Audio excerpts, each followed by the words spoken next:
Hello guys! Ayan, nag-order ako ng sandwiches. Yan. Tikman natin kung masarap ba siya or pucho-pucho lang. Dito to sa Amon Marina.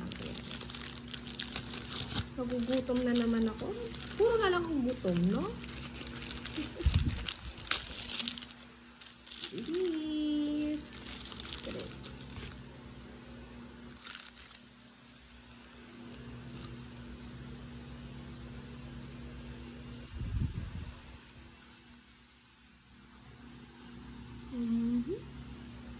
They're not bad.